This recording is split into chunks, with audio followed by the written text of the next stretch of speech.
with another Life Weekly program. Today I have with us the underwriting consultant with Minnesota Life. I have Katie Herzog with me. Good morning, Katie. How are you doing?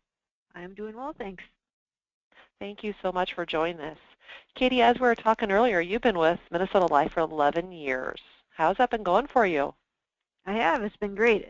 I actually grew up at Minnesota Life here, so I started right out of college, wide-eyed and ready to go, and it's been a great experience. Learned a lot and enjoying it, and that's why I'm still here.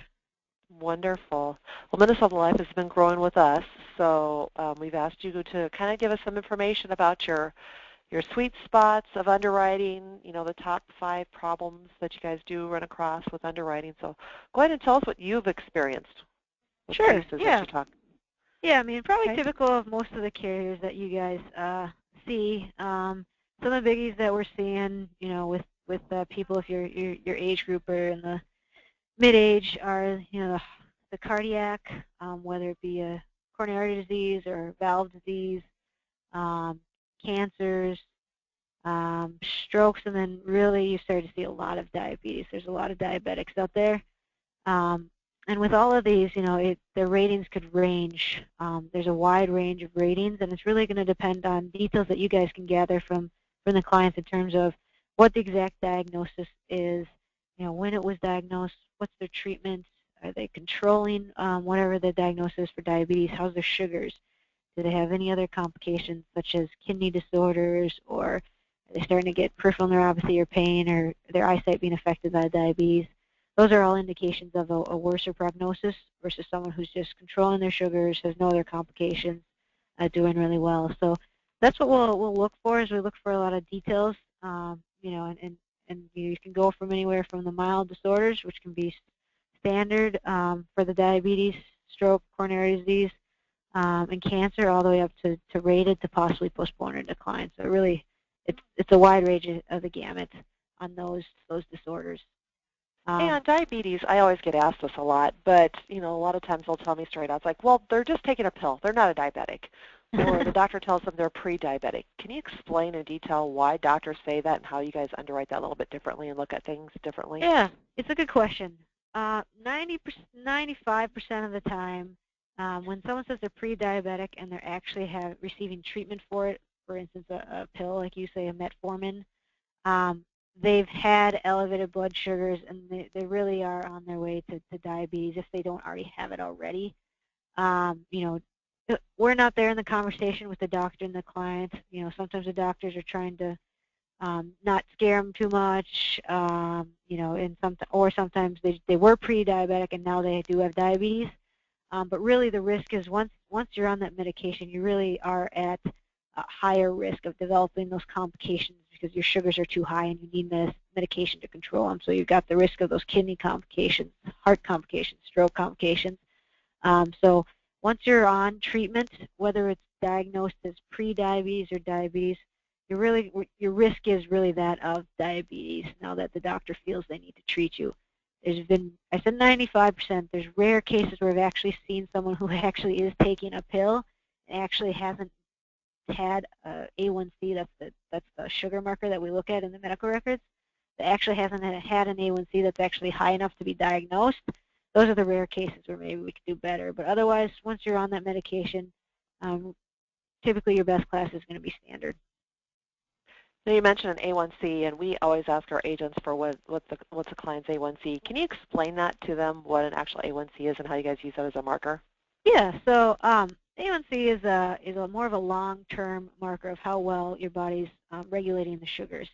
So your pancreas does that in your body. So you lose your pancreas, you need your pancreas to live. So when you look at glucose, you'll hear glucose and fructose. I mean, glucose is a shorter term, so glucose can be affected by fasting. So if you've got someone who drank a glass of orange juice and ate a donut before they did their labs, their glucose could be affected by their diets that they ate that morning. Fructose is more of a midterm. It's about a week, maybe a couple weeks. And then A1C really is the long term. It might be, I think it's 3 months. It's really the long-term control of sugars, so it won't be affected by diet. So if someone ate something sugary the morning before, it shouldn't be affecting the A1C. So that's really the marker in terms of control. And where you're controlling it. And doctors will look at A1Cs for someone who's diagnosed with diabetes. They want to see it less than 7.0. That's generally the cutoff for they're controlling it well. On the flip side, if you have diabetes, you can also have a concerning too low A1C. That's, you could have hypoglycemic attacks. So they also want to manage that to make sure you aren't taking too much medication so that you have a good range of A1C markers. Wonderful. And when you're talking, when we send all that information over to you about a diabetic and their A1C scores and everything like that, and if they've got a good, and just I know each case is different, but if they've got a good, 6, 6.5, and it's been under control for a couple of years, and their weight is monitored on a good basis, and they're, controlling that and everything to diet and exercise, you guys do offer a standard, but do you guys offer anything better than a standard by chance? We don't right now.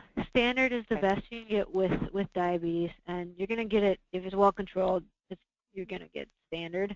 The only exception is you ever heard of gestational diabetes? And that's when a woman's pregnant. She may develop diabetes just during her pregnancy. So there is some increased risk for her to develop full-blown diabetes in the future. Some studies have shown up to 40 or 50%. However, we will consider better than standard up to preferred if certain criteria are met, such as she only had it with one pregnancy, she wasn't insulin dependent during the pregnancy, and it's been 5 years since that time. So those are the cases where we can go better. But otherwise, right now, the best that we will go with diabetes is standard. Okay, wonderful. Now you also mentioned cancer. And when you're talking about cancer, there's so many different types of cancer out there. But what are the things if someone tells you, they call us and ask us about like skin cancer? What are the things that you really need to know so we can actually call you and give you a better heads up on what the clients are doing? Good question. Yeah, cancers run the full gamut. So the biggest thing we want to know is what type of cancer was it, and especially with skin cancer, you can have some benign cancers like basal cell carcinoma or squamous cell carcinoma. Basal is not going to affect your rating at all. Squamous, we typically don't offer our best class, preferred select, but we can offer preferred or NT plus if they're getting good follow-up and no other concerning lesions. So the more concerning skin cancer is the melanoma. That's the one where we're probably going to want to see a path or get some more history on how many it was, how was it treated. Typically, one melanoma, low grade, low stage, we can go standard. But standard's going to be your best class. Once you start getting into multiple melanomas, that gets a little bit tougher, and we'll look at them by a case-by-case basis. But typically, anytime you have over one melanoma, give your underwriter a call, give myself a call. We can go over specifics because it'll be a case-by-case. The only other thing you'll see with skin lesions is you'll sometimes hear dysplastic nevi. Those are atypical dysplastic type lesions that are biopsied and found dysplasia on them, or atypical on the biopsy report. A couple of those is okay. Once you start to get a lot of them, that may indicate a predisposition towards developing a malignancy. So we may want to take a look at the records, and you may not be preferred eligible if you've got a lot of dysplastic nevi in a client. So what's some questions that we need to be worried about? I've always heard say stage and grade, like the size, the depth, anything else that we need to know about as far as so that's with any cancers, you want to know what the stage is, if they know it, what the grade is, and then a lot of times clients may not know, but if you've got a copy of the records, just look for that surgical path report. That'll give you all the information you need in terms of staging and grading. We want to know the date. And also what treatment. Was it just surgery? Did they have chemo? Did they have radiation? And if they had chemo and radiation, when did they end that treatment? Because that's usually the date that we start doing, if there's a cash extra or anything, we look for the date of the last treatment. For breast cancers, it's still that chemo radiation surgery. That's the date we use. You may also see them on hormone like tamoxifen. That doesn't count. They can be on that. We won't use that against them in terms of the cash extra dates that we're dating out. Well, that's pretty good to know. Some people still do that. Yeah, we do not. So it's just the actual chemo, radiation, or surgery, whichever one they had most recently. Okay.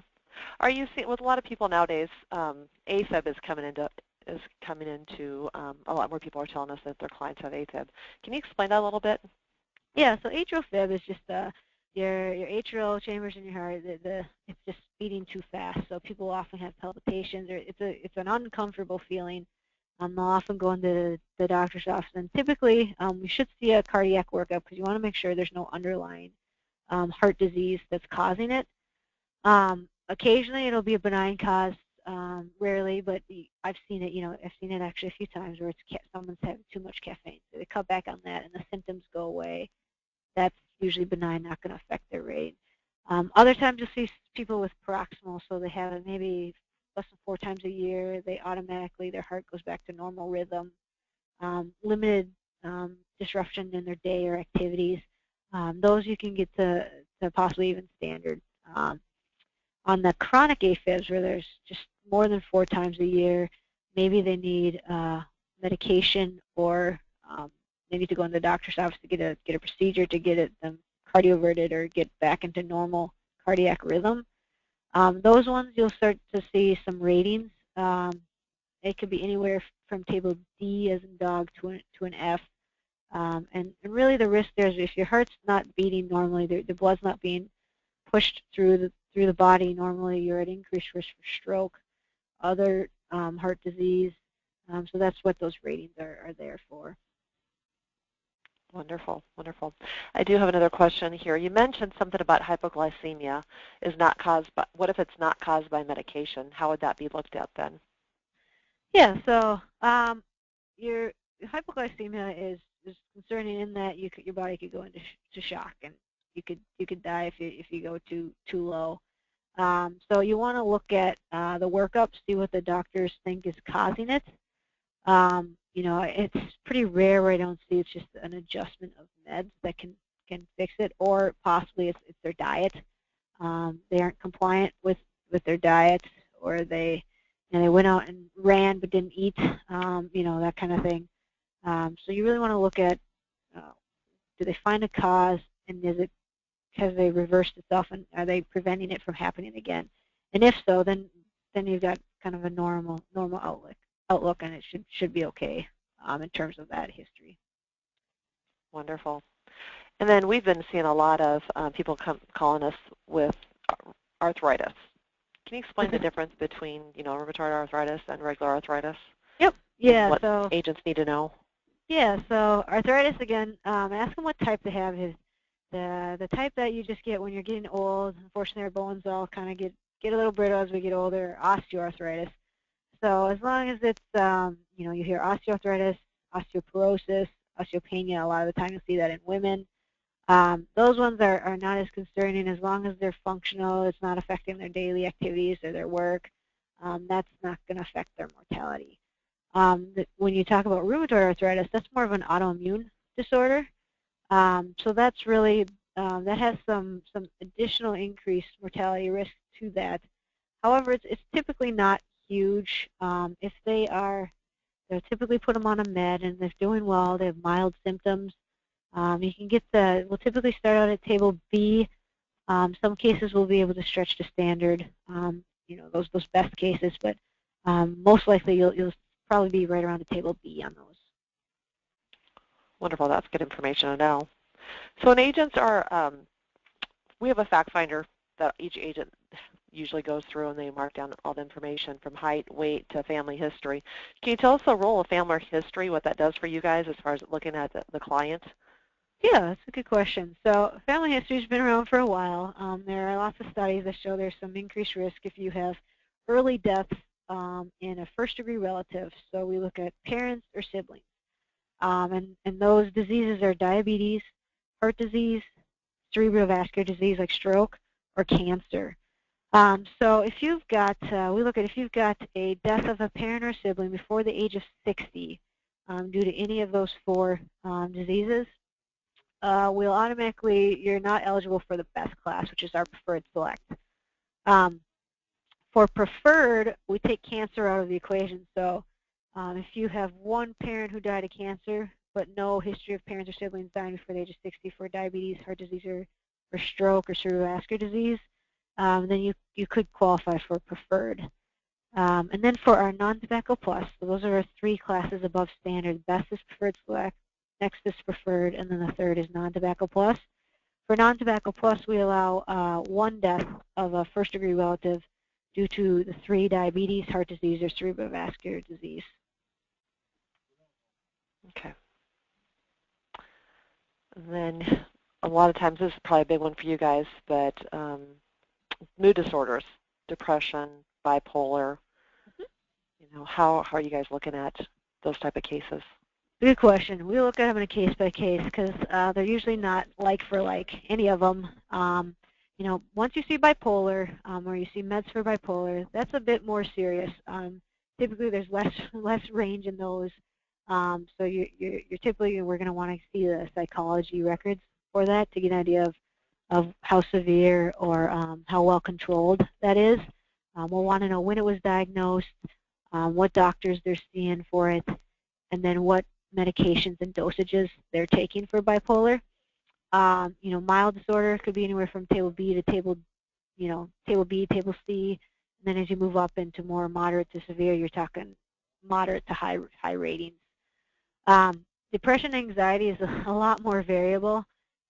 This day and age, you see a lot of people on just kind of low dose, depression and anxiety meds.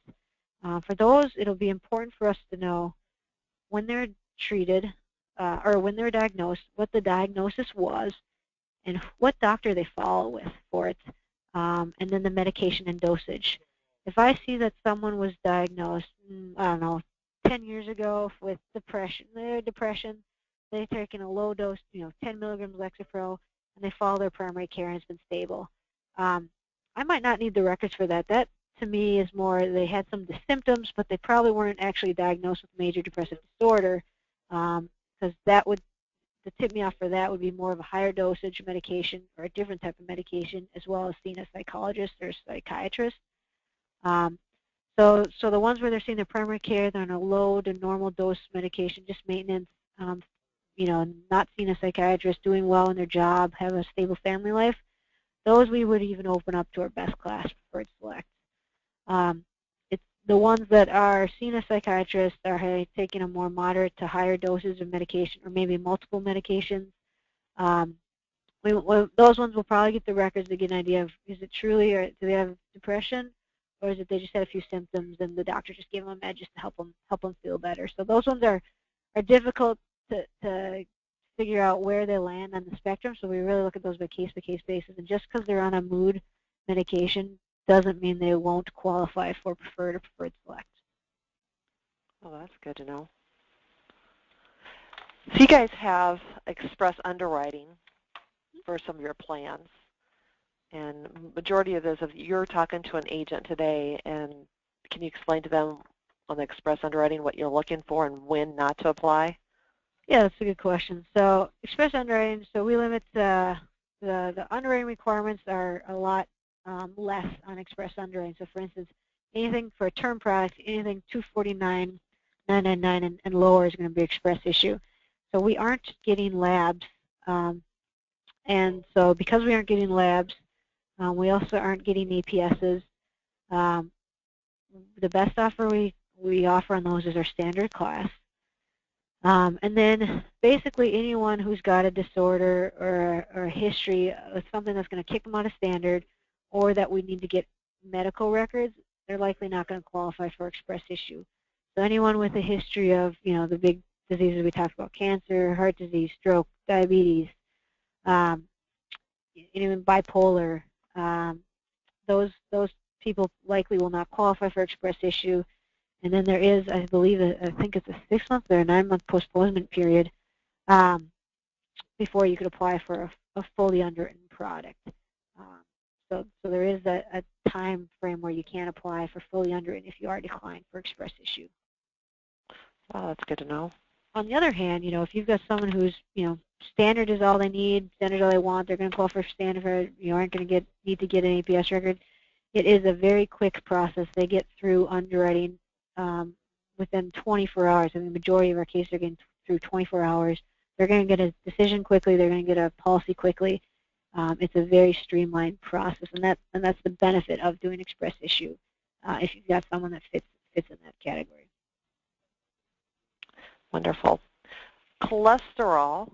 I have a lot of agents asking about this too, but if someone's got a little bit of cholesterol issues, how are you guys looking at cholesterol? It's a good question. So actually a good place to go is on our website.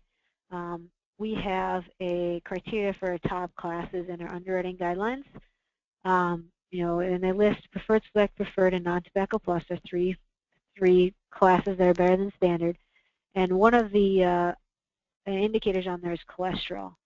So we have cholesterol levels that qualify for preferred, select, total. We look at the total, and then we look at the ratio to HDL, which is your good cholesterol. So on that chart, total cholesterol of 240 and a ratio of 5.0, those are the cutoffs. So anything up to or less than those numbers would qualify for our best class. Our preferred criteria is 260 with a ratio of 6.0, and our NT plus is 280 total with a ratio of 7.0. Now that being said, those are cutoffs whether you're on treatment for cholesterol or not. So you've got someone who's taking a cholesterol med and their current levels qualify, they can qualify for preferred select. They're 240 or 5.0 and less. Same with preferred and NT plus. Now I've heard there are certain foods that can spike your cholesterol immediately. Is that true? It's a bit of a, it can be true. It's unlikely. We ask that you be fasting, so it shouldn't really. It's really more of a diet. If you're eating a lot of red meat all the time, you're probably gonna have higher cholesterol than someone who's eating more of a lean meats and has a better diet and exercises. Typically, if you just have a big meal the night before, that's not really going to affect your cholesterol level. And we'll look at, we're open to looking at past levels as well if you've had them done with your doctor. We'll look at the trend or average amount as well if you think it's an anomaly that for some reason this one came up a little off.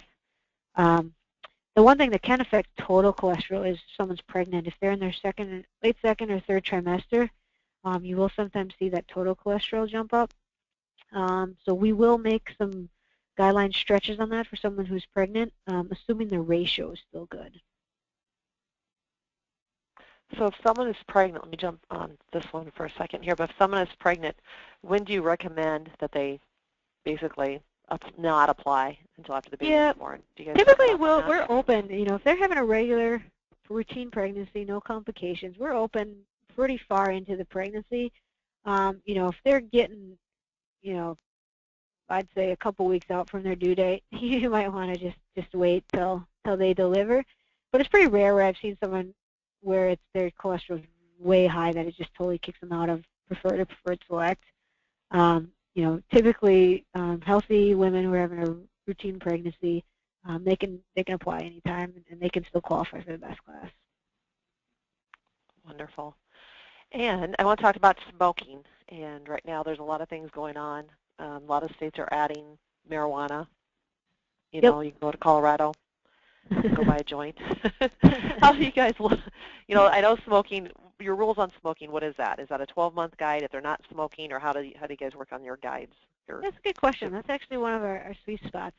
We look at tobacco. When we say tobacco, we're looking at any type of tobacco use or nicotine use. Which actually, and when we lump marijuana into that, we treat it similarly. So you've got someone either smoking cigarettes, cigars, chewing, e-cigarettes, nicotine gum, or marijuana. And the nicotine supplements is really because they probably haven't kicked the habit, so we're still going to treat them like they're using. So anyone doing any type of nicotine delivery systems, and then marijuana just happens to have the same rules. We allow up to 12 uses a year. As long as their urine specimen is negative, they can qualify for a best class preferred select. Nice. For preferred has a preferred non-tobacco and a preferred tobacco category. Again, any of those, marijuana, nicotine substitute, cigars, cigarettes, will allow up to 24 uses a year as long as their specimen is negative for preferred non-tobacco. Wonderful. So we have pretty good guidelines. on top of that, we have what we call non-combustible tobacco use guidelines. This gets a bit more complicated, but basically it's any type of non-combustible use. So typically it's your chewers that'll qualify here. If they haven't used the cigarette or cigar, which are the combustible type of tobacco use, in the last 10 years, and they currently chew, more than 24, so they'd be tobacco rated. There's a test that we can run with the lab. It's called the thiocyanate test, and that can confirm that it's a non-combustible tobacco form. Now, if that's the case, we'll give them a non-tobacco class, but we'll bump down the base rate by 1 table rating. Typically, tobacco, when you're getting charged a tobacco rate on a policy, it's similar to a table C, table D hit in terms of pricing. So I'll give you an example. If you've got someone who's been a chewer all their life, they chew, twice a week, so they're gonna be tobacco positive on their labs. They're tobacco by our guidelines. But otherwise, everything else, let's say their build is standard, so they're going to be standard tobacco. Well, because we run the thiocyanate because they've never used the combustible, and that confirms that they've just always chewed. We'll go from what was a standard tobacco to a table B non-tobacco. So even though the base rate went down 1 class, it's still much cheaper for the client because you're removing the tobacco rating. That's good to know. That's wonderful to know. Okay. You mentioned sweet spots. What other sweet spots are you seeing right now that you guys offer? Yeah, so we do our own R&D. We've actually got a really aggressive schedule this year on research and development, and we've already done a few where our underwriters, we get together with our doctors and our actuaries and look at studies and update our guidelines and make sure that we're up to date on our internal guidelines. So I said tobacco use is a sweet spot for us. The psych history, we talked about depression, anxiety, that one is as well, in that we won't automatically preclude them from our best classes. Treated hypertension and cholesterol, again, we've got that chart that shows you what you need to get in hypertension or blood pressures in there as well. We do not exclude you if you're on a medication to get there. As long as you're following doctor's orders, taking the medication, you can qualify for preferred select if your numbers do. We updated our build chart as well at the end of last year. So I think that's very competitive at the younger, 16 to 64-year-olds in terms of our preferred and preferred select guidelines. And what I mean by that is, so we have a build chart that gives you a certain build that will qualify. This is what if you're 5'4", this is what you would qualify if you're for preferred select. This is the cutoff for preferred, and this is the cutoff for non-tobacco plus. However, internally, what our underwriters are able to do is, if you've got someone who qualifies for preferred in the build, but everything else about them is preferred select, we will just automatically stretch them into that preferred select category. So we've got pretty aggressive guidelines for build in terms of being able to stretch 1 class better if they otherwise qualify for the build. Some other things that we've updated this year, liver function tests. We've got more aggressive on LFTs if someone's got elevated LFTs. There's not very many cases where you're going to get rated for that anymore. So we can, I don't have numbers because it's going to depend on age and the combination of the LFTs, but we can get to preferred select on a lot of those elevated LFTs, assuming there's no known medical condition or history there. Otherwise, I think we're right in line on the big ones, the diabetes, the heart disease, the strokes. A lot of times, best case, you're going to get the standard, and then it'll run the gamut after that. We recently actually looked at breast cancer, and for stage 1 breast cancers, we can get the standard a lot quicker than a lot of the other companies. There are a lot of companies right now who will get to a cash extra on stage 1, and then it'll be a graded cash extra. We can get the standard a lot quicker without doing that graded cash extra, based on some new research that we recently did. So that's a newer sweet spot for us this year. Wonderful. And cash extra, you just mean like the standard plus like $250 flat extra for a certain time frame? Is that what you're talking about? Okay, exactly. I just want to make sure everybody understood that. Yep. Yeah, flat extras, they call it. Flat extra. Okay, yep. So to make sure everybody understands this.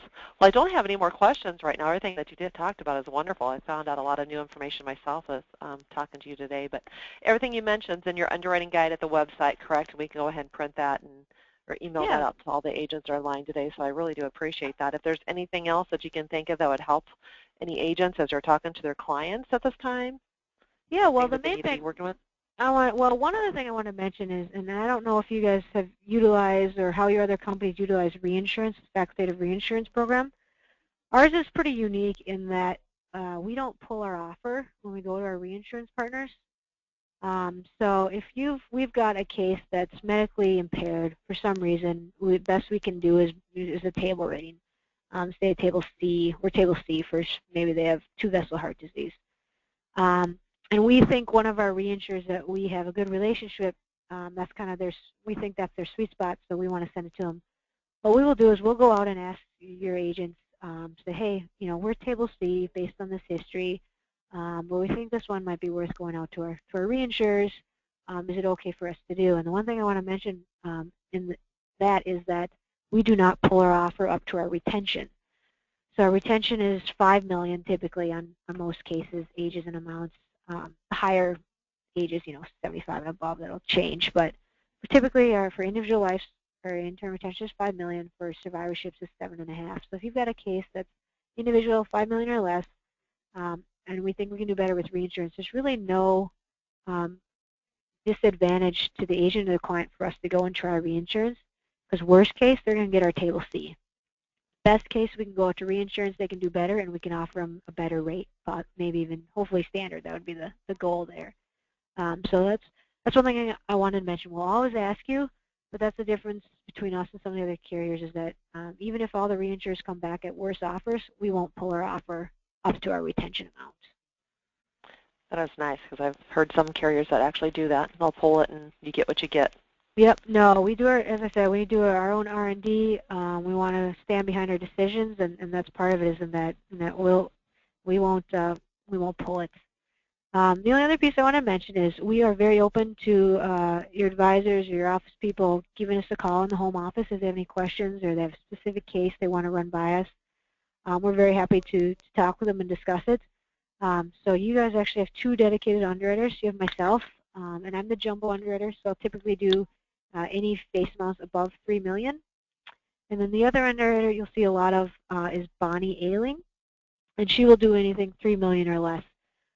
So Bonnie and I are both very open to your agents and office managers giving us a call if they have a question about underwriting. We'd be happy to help them, and hopefully that'll save them any confusion or concerns or sending something that maybe they didn't want to or anything like that, or they have a history that they know they need this to place. Give us a call and we can tell you if it makes sense or not. Wonderful. I appreciate that. Yeah, no problem. And if you don't have our information, feel free to, Kathy, you and I can connect too afterwards too. If you want to get I can send you our contact emails and phone numbers. That would be great. I'd appreciate that. I can get that information, and that way I can share it with anybody who needs it too. Perfect. Well, thanks so much, Katie. You gave me a whole bunch of information. I've got pages of information from talking to you today. But if anyone online has any questions, please feel free to get back with Premier at 1-800-365-8208. Ask for your life marketer, and have a great day. This program will be recorded. That way, if you do need to go back and listen to some information, it is recorded for you on that information. We'll send out the links when we get them, and I will get information on your underwriting from you too, Katie. So